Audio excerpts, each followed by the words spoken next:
आणि आता पाहणार आहोत टॉप 9 राजकीय बातम्या। आम्ही काम करत असताना तिकडे खोडा घालण्याचं काम महाविकास आघाडी आणि उद्धव ठाकरे यांनी केलं। ग्रीन रिफायनरी झाली असती तर 2.5 लाख रोजगार मिळाले असते। आम्ही 5 वर्षात 5,000 प्रकल्प पूर्ण केले। त्यांनी त्यांचा एक प्रकल्प दाखवावा, फडणवीसांचं उद्धव ठाकरेंना आव्हान। आम्ही गुवाहाटीला होतो तेव्हा देखील प्रताप सरनाईक फाईल घेऊन यायचे, तिथे बसूनही ठाणे आणि महाराष्ट्राचं काम केलं। आम्ही घरी बसून फेसबुक लाईव्ह करणारे नाही, फेस टू फेस उतरून काम करणारे आहोत, एकनाथ शिंदेंचा उद्धव ठाकरेंना टोला।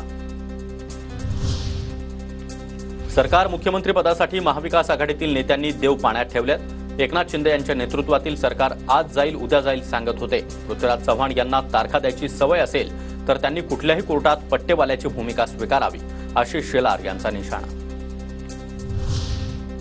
शिवरायांच्या पुतळ्यामध्ये फायबर होतं असं स्थानिकांनी सांगितलं। राजकोट किल्ल्यावरील पाहणीनंतर मनोज जरांगे यांच्याकडून शंका व्यक्त। दाऊद इब्राहिमला आव्हान देणाऱ्यांपैकी राणे कुटुंबीय, बाकी कुणाच्या मध्ये हिंमत नव्हती। मी चालायला लागलो की लोक दार बंद करतात, मी हिंदूंचा गब्बार।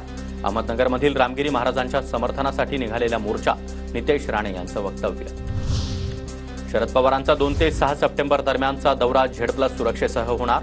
निवासस्थानाच्या आत सुरक्षा रक्षक नको, वाहनामध्ये 2 सुरक्षा रक्षक नेमू नयेत। पवारांची सुरक्षा रक्षकांसोबत झालेल्या बैठकीत भूमिका स्पष्ट।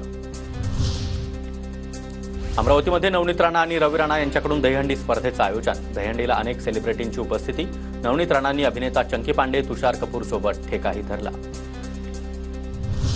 गंभीर घटनेबाबत पोलिसांशी संवाद साधला। दोषींवर चौकशीनंतर कठोर कारवाई करण्याचे आदेश दिलेत। अशा असामाजिक घटकांना महायुती सरकारकडून कोणताही थारा मिळणार नाही। अजित पवारांचं वृद्ध प्रवाशाला रेल्वेमध्ये मारहाण प्रकरणात ट्विट। यवतमाळ जिल्ह्यातल्या पुसदमध्ये अतिवृष्टी, अजित पवारांच्या जनसन्मान यात्रेचा पावसाचा फटका। अजित पवारांची पुसदमधील सभा रद्द।